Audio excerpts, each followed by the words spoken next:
اللہ تعالیٰ نے فرمایا سورہ رعد میں ان اللہ لا یغیر ما بقوم حتی یغیروا ما بانفسہم، کسی قوم کی حالت اللہ نہیں بدلتا جب تک کہ وہ اپنے اندر اپنے نفس کی حالت کو نہیں بدلیں گے۔ پہلے اندر اپنے آپ کو بدلو، پہلے حلال پر اکتفا کرو، حرام سے اجتناب کرو، گھروں میں شرعی پردہ نافذ کرو، شرعی پردہ، یہ رواجی پردہ نہیں، شرعی پردہ۔ پوچھئے علماء سے کس کس سے پردہ ہے، کس کس کے سامنے عورت آ سکتی ہے بغیر حجاب کے، کون ہے محرم، پوچھئے، اور چیزیں بھی پوچھتے یہ بھی پوچھئے نا ان سے، پھر اس پر عمل کیجئے۔ اگر آپ اپنے گھر کے اندر پردہ نافذ نہیں کرتے اور شکوہ کرتے جی بڑی عریانی دنیا میں پھیل رہی ہے، تو آپ کو شکوہ کرنے کا حق نہیں۔ عریانی ہے، بے حجابی ہے، بے پردگی ہے، فحاشی ہے، پھیل رہی ہے، کیوں؟ ہم نے خود اپنے گھروں سے پردہ نکال دیا۔ جس کے بعد 2 پیسے آ گئے، سب سے پہلا کام یہ کیا کہ برقع اتار دیا۔ معلوم ہوا کہ یہ تو غربت کی علامت تھی، یہ تو گویا کہ دقیانوسیت کی علامت تھی۔ تو ہمیں یہ سوچنا چاہیے، ہماری معاشرت، اب کسی نے قانون تو ہمارے اوپر نافذ نہیں کیا ہے کہ عورتیں پردہ نہ کریں، اللہ کا شکر ہے آج تک پاکستان میں تو ایسا نہیں ہوا ہے۔ مسلمان ملک ایک ترکی بھی ہے، وہاں عورت اپنا سر بھی نہیں ڈھانپ سکتی۔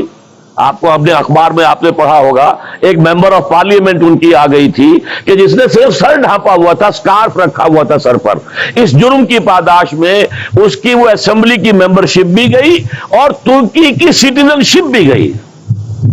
ہمارے ہاں تو نہیں، جس گھر سے بھی پردہ نکلا ہے اپنی مرضی سے نکلا ہے، جس نے بھی چھوڑا ہے اپنے ارادے سے چھوڑا ہے، کسی نے آپ پر لازم نہیں کیا۔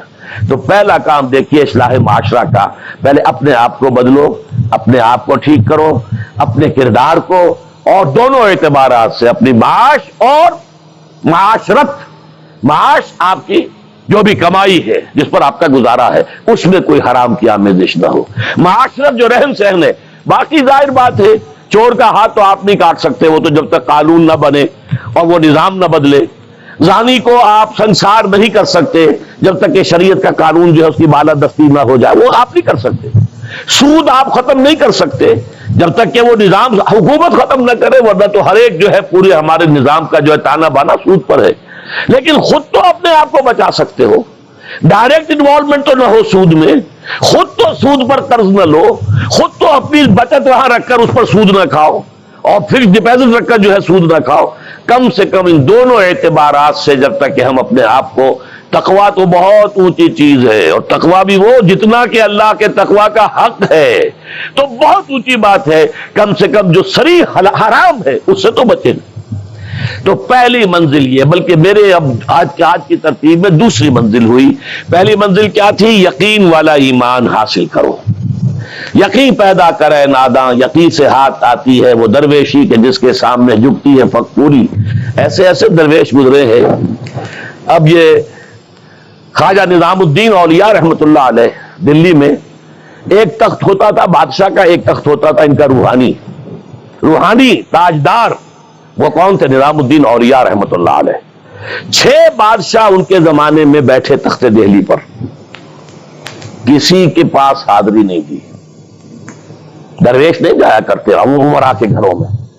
ایک بادشاہ نے کہا کہ میں آنا چاہتا ہوں، روک دیا، نہیں میرے پاس مت آؤ۔ اس نے کہلوایا میں آ جاؤں گا، آپ کا دربار عام ہے، کھلا ہے، سب آتے، میں بھی آ جاؤں گا، آپ مجھے کیسے روک سکتے ہیں؟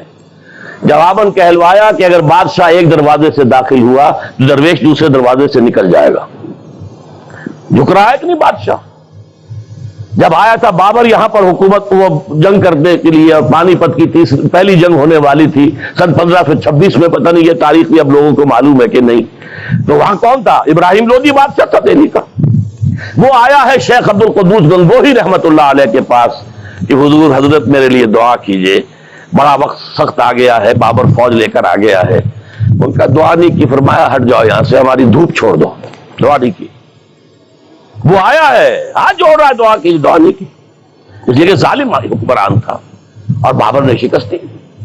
تو یہ فقیروں کے پاس چل کے بادشاہ کیوں جا رہے ہیں؟